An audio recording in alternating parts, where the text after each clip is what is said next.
What's going on? Welcome back to the channel. Today is November the 17th. Happy Monday, everyone. I want to give you a quick pre-market update over some of the hot movers and what to expect today. Before we get into any of that, make sure you guys hit that thumbs up. And with that, let's get right to it.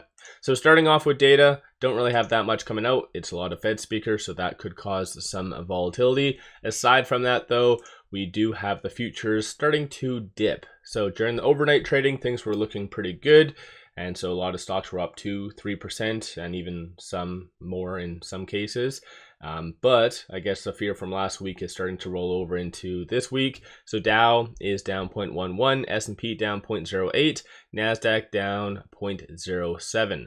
Currently, fear and greed index is under the extreme fear category, so meaning people's appetite for risk isn't necessarily there, and that is very relevant on a lot of stocks. But as far as this morning, nothing really concrete coming out. The only thing that potentially is worthwhile to bring up is the EU warning against expanding scope of US steel tariffs, but nothing really concrete based on that. Aside from all that fun stuff, SoFi is down slightly, just piggybacking off the broader market. No news, no SEC filings from them. Right now, during the pre-market, shorts are increasing 114,000 shares. 9.5% of the free float is being shorted, works out to be 112 million shares overall being shorted.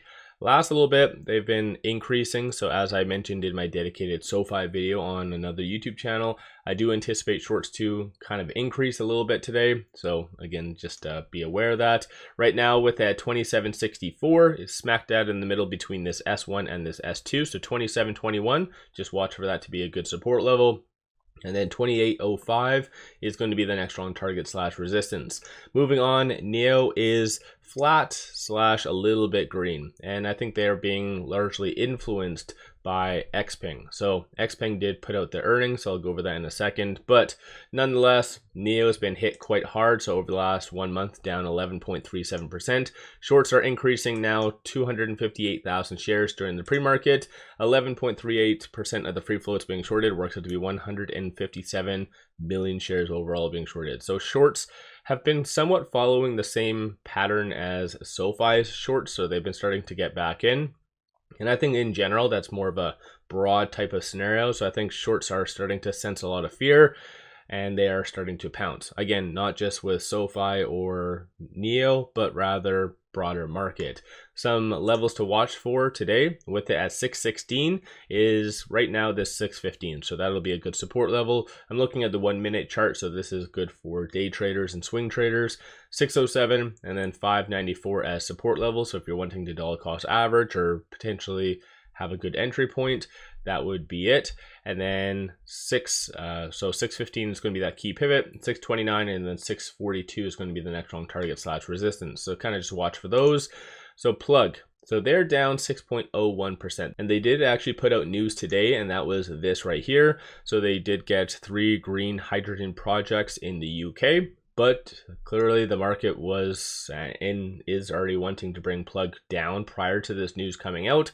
So it's going to be a little bit more of a back and forth most likely. When it comes down to shorts, they are returning 107,000 shares. So that's always positive.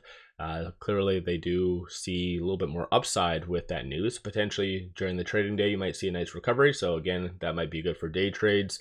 23.7% of the free float is being shorted. Works out to be 310 million shares overall being shorted.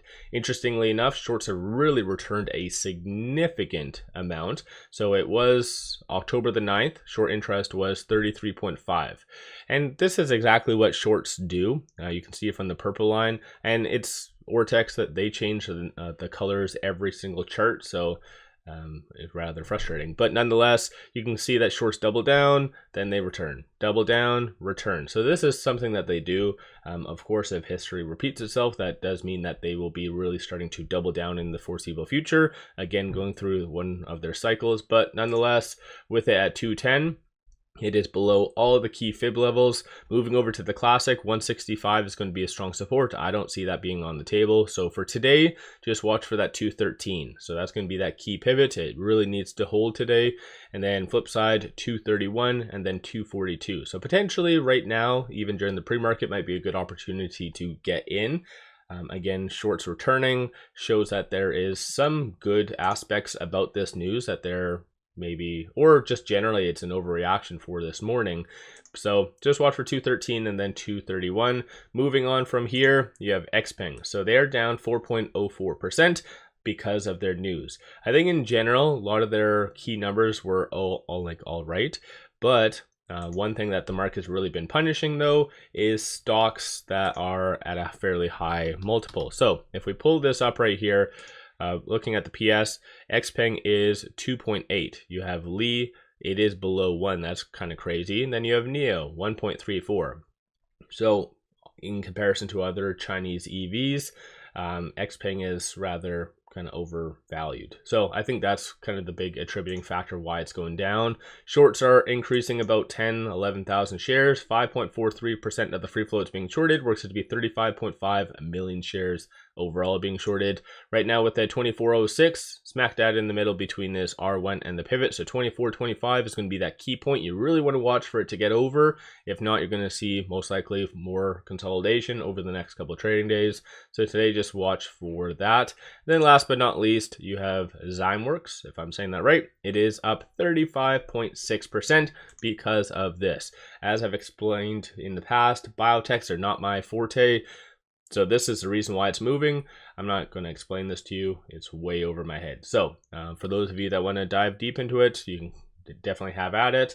But right now, shorts are increasing a astonishing 576 shares. That is it. But 10.15% of the free float is being shorted. Works out to be 7.5 million shares. So I don't know if today's news was known in advance or if it was planned or something, because shorts did return a significant amount. It went from around 18% short interest to where it is now. They did that pretty much a few days back, or sorry, in October, I guess, but still maybe they did anticipate some positive news to come out at some time. Right now with that 25.47, it is above all the key fib levels.